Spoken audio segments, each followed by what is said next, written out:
안녕하세요, 여러분. 오늘도 이 목소리를 찾아주셔서 감사합니다. 오늘은 65세 남성분의 사연입니다.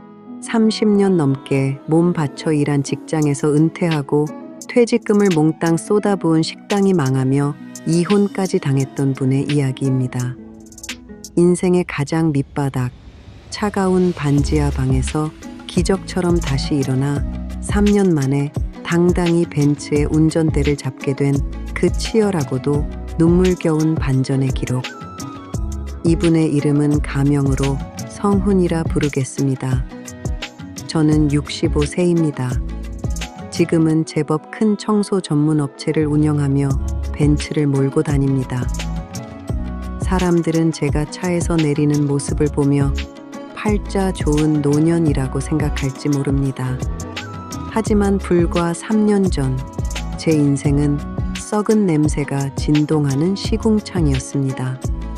저는 중견기업에서 30년을 일했습니다. 초의 부장 소리를 들으며 남부럽지 않게 살았고 60세에 명예롭게 정년퇴직을 했습니다. 통장에는 퇴직금 3억 원이 꽂혀 있었습니다. 평생 남의 밑에서 일했으니 이제는 내 장사를 하며 사장님 소리를 듣고 싶었습니다. 아내는 결사반대했습니다. 당신이 무슨 장사냐? 평생 펜대만 굴리던 사람이 어떻게 남들 비위를 맞추냐며 말렸습니다. 하지만 저는 제 알량한 스펙과 기획력을 맹신했습니다. 내가 대기업에서 수십억짜리 프로젝트도 굴렸던 사람인데 식당 하나 못하겠어? 퇴직금 3억 원에 은행 대출 2억 원을 얹어번 듯한 프랜차이즈 고기구이 전문점을 차렸습니다. 처음 몇 달은 지인들이 팔아주며 장사가 제법 되는 듯 했습니다. 하지만 현실은 냉혹했습니다. 주방장의 갑질, 수시로 펑크를 내는 알바생들, 무섭게 오르는 식자재 값과 임대료. 무엇보다 저는 서비스를 모르는 사람이었습니다. 손님이 고기 맛에 대해 불평을 하면 죄송하다고 고개를 숙이는 대신 변명부터 늘어놓는 거만한 사장이었습니다. 적자는 눈덩이처럼 불어났습니다. 매달 1,000만 원씩 마이너스가 났고 결국 창업 2년 만에 두 손 두 발을 다 들고 폐업했습니다. 남은 것은 빚 2억 원이었습니다.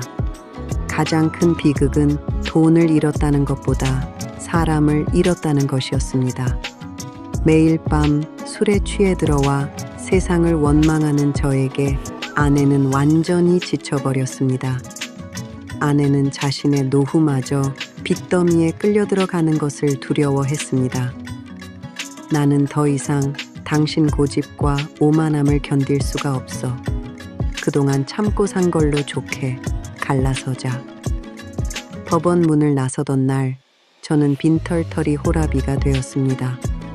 보증금 500만 원에 월세 30만 원짜리 곰팡내 나는 반지하 원룸이 제 새로운 보금자리였습니다. 62세의 나이.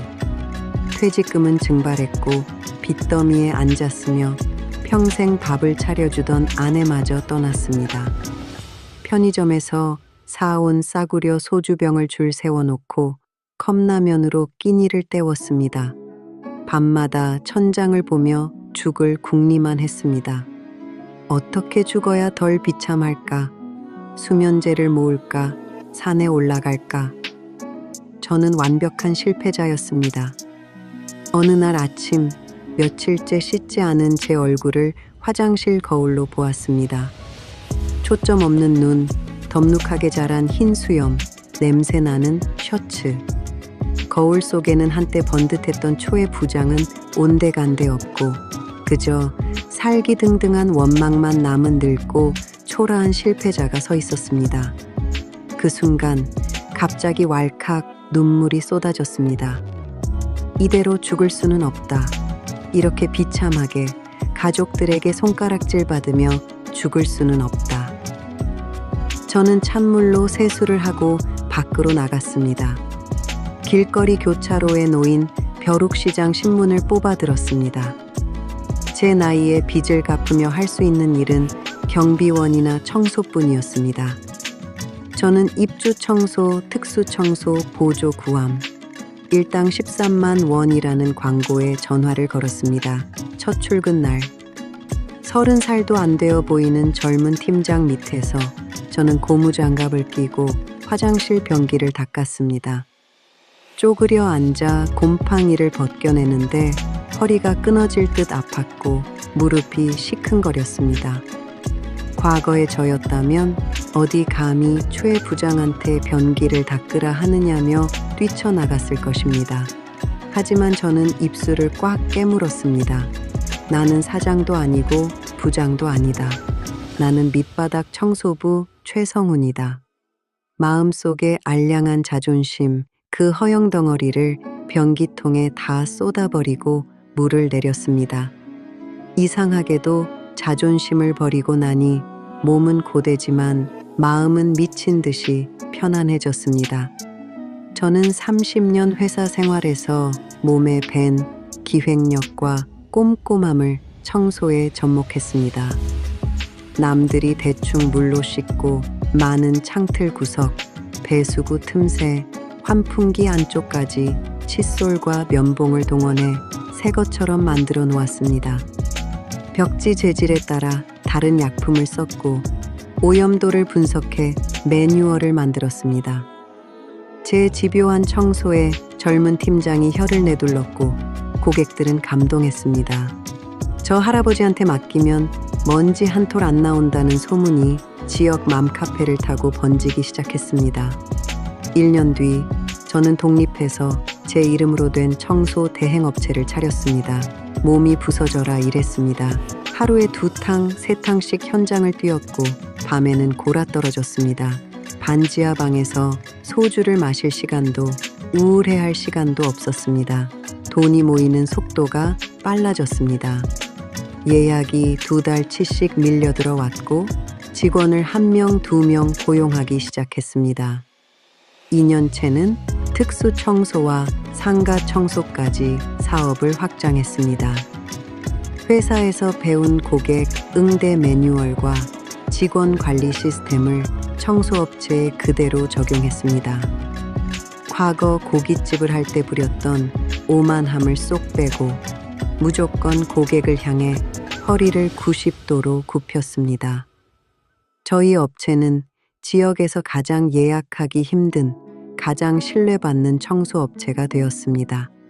그리고 3년이 지난 지난달, 제 65 새 생일.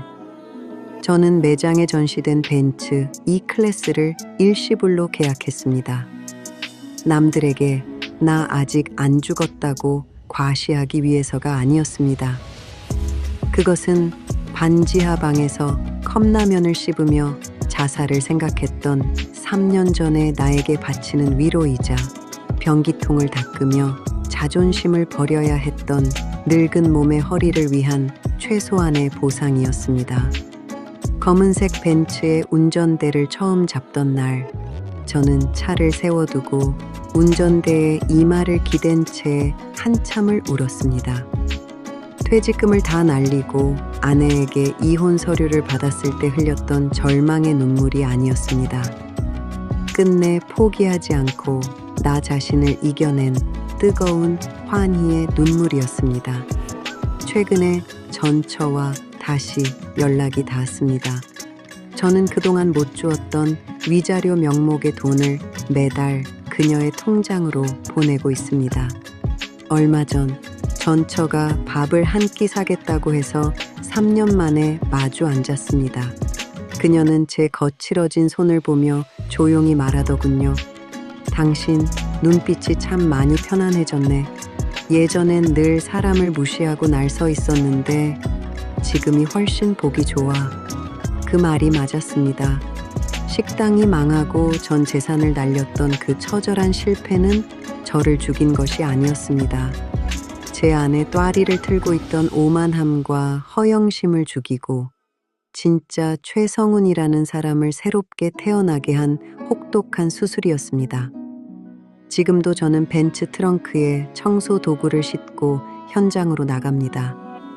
작업복을 입고 고객에게 허리를 굽히며 웃습니다. 저는 지금 제 인생 그 어느 때보다 단단하고 당당하며 평화롭습니다. 여러분, 살다 보면 바닥이 없는 것처럼 한없이 추락할 때가 있습니다. 가진 것을 모두 잃고 세상에 나 혼자만 남겨진 것 같은 끔찍한 공포를 마주하기도 합니다. 하지만 밑바닥에 닿았다는 것은 이제 내 두 발로 딛고 차고 올라갈 단단한 땅이 생겼다는 뜻이기도 합니다. 내 안에 알량한 껍데기를 기꺼이 벗어던질 용기만 있다면 인생의 진짜 황금기는 백발이 성성한 나이에도 얼마든지 다시 시작될 수 있습니다. 성훈 씨, 어두운 반지하를 스스로 걸어 나와 눈부신 햇살 속으로 당당히 들어서신 그 위대한 용기에 뜨거운 박수와 존경을 보냅니다.